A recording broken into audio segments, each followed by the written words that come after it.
ಕುರ್ಚಿ ಕದನ ಆರಂಭ ಆಗಿದೆ. ಸಿದ್ದರಾಮಯ್ಯ ಡಿಕೆಶಿ ಬಣದ ಮಧ್ಯೆ ಈಗ ಟಾಪ್ ಫೈಟ್ ಜೋರಾಗ್ತಾ ಇದೆ. ಸಿಎಂ ಬೆನ್ನಿಗೆ ನಿಂತಿದ್ದಾರೆ ಕಾಂಗ್ರೆಸ್ನ ಹಿರಿಯ ನಾಯಕ. ಯಾವುದೇ ಕಾರಣಕ್ಕೂ ಸಿಎಂ ಬದಲಾವಣೆ ಆಗೋದಿಲ್ಲ ಅಂತ ಸಿಎಂ ಪರ ಮಾಜಿ ಸಚಿವ ಆರ್.ವಿ. ದೇಶಪಾಂಡೆ ಬ್ಯಾಟಿಂಗ್ ಮಾಡಿದ್ದಾರೆ. ಹೆಚ್ಚುವರಿ ಡಿಸಿಎಂ ಕೇಳುವವರ ಮೇಲೆ ಹೈಕಮಾಂಡ್ ಕ್ರಮ ಆಗಲಿ. ರಾಜ್ಯದಲ್ಲಿ ಸಿದ್ದರಾಮಯ್ಯ ಒಳ್ಳೆಯ ಆಡಳಿತ ನೀಡ್ತಾ ಇದ್ದಾರೆ. ಸಿಎಂ ಬದಲಾವಣೆ, ಡಿಸಿಎಂ ಚರ್ಚೆ ಬಗ್ಗೆ ಮಾತನಾಡಲು ಮಾರ್ಕೆಟ್ ಇಲ್ಲ. ಹಾದಿ ಬೀದಿಲಿ ಮಾತನಾಡುವವರ ವಿರುದ್ಧ ಹೈಕಮಾಂಡ್ ಶಿಸ್ತಿನ ಕ್ರಮವನ್ನ ತೆಗೆದುಕೊಳ್ಬೇಕು. ಅನಾವಶ್ಯಕ ಚರ್ಚೆ ಮಾಡಿ ಪಕ್ಷವನ್ನ ನೀವೇ ಹಾಳು ಮಾಡಬೇಡಿ. ಜನರ ಕಲ್ಯಾಣಕ್ಕಾಗಿ ಚರ್ಚೆ ನಡೆಸಿ ಅಂತ ಡಿಸಿಎಂ ಸ್ಥಾನಕ್ಕಲ್ಲ ಅಂತ ವಾರ್ನಿಂಗ್ ಕೊಟ್ಟಿದ್ದಾರೆ.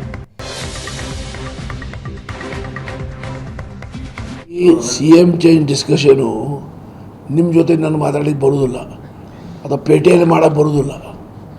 ಇದು ಒಂದು ಪಕ್ಷದ ಅಂತರ್ಗತ ವಿಚಾರ. ಚೀಫ್ ಮಿನಿಸ್ಟರ್ ಮೇಲೆ ಯಾರು ದೂರು ಮಾಡಿಲ್ಲ ಅಥವಾ ಯಾವ ಅಪವಾದನೆ ಮಾಡಿಲ್ಲ. ಹಾಗಾಗಿ ಇಂಥ ವಿಚಾರಗಳು ಚರ್ಚೆಗೆ ಬರಬಾರ್ದು. ಯಾರು ಚರ್ಚೆ ಮಾಡ್ತಾರೆ ಅವ್ರ ಮೇಲೆ ಶಿಸ್ತಿನ ಕ್ರಮ ಪಕ್ಷ ತಗೊಳ್ಬೇಕು. ನೋಡಿ, ಒಂದು ಮಾತು ಹೇಳ್ತೇನೆ, 135 ಶಾಸಕರಿರಲಿ, 110 ಶಾಸಕರಿರಲಿ, ಯಾವುದೂ ಸರ್ಕಾರದಲ್ಲಿ ಮಾರ್ಕೆಟ್ ಅಲ್ಲ, ಕಾಯಿಪಲ್ಯ ಮಾರ್ಕೆಟ್ ಚರ್ಚೆ ಮಾಡಲಿಕ್ಕೆ. ಚರ್ಚೆ ಮಾಡಬಾರ್ದು.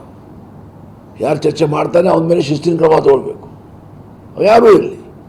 ಈಗ ಮುಖ್ಯಮಂತ್ರಿ ಇದ್ದಾರೆ, ನಮ್ಮ ಗೌರವಾನ್ವಿತ ಉಪಮುಖ್ಯಮಂತ್ರಿ ಇದ್ದಾರೆ, ಅವ್ರಿಗೆ ಅಲ್ಟಿಮೇಟ್ಲಿ ನಾವೇ ಮಾಡೇವೆ, ಪಕ್ಷ ಮಾಡಿದೆ, ನಮ್ಮ ಪಕ್ಷ ಒಂದು ಹೈಕಮಾಂಡ್ ಇದೆ. ನೋಡಿ, ಈ ಡೆವಲಪ್ಮೆಂಟ್ ಜನರ ನೋಡಿ, ಅನಾವಶ್ಯಕವಾಗಿ ನಿಮ್ಮ ಪಕ್ಷ ನೀವೇ ದುರ್ಬಲ ಮಾಡ್ತೀರಲ್ಲ ಇಂಥ ಸ್ಟೇಟ್ಮೆಂಟ್ನಿಂದ.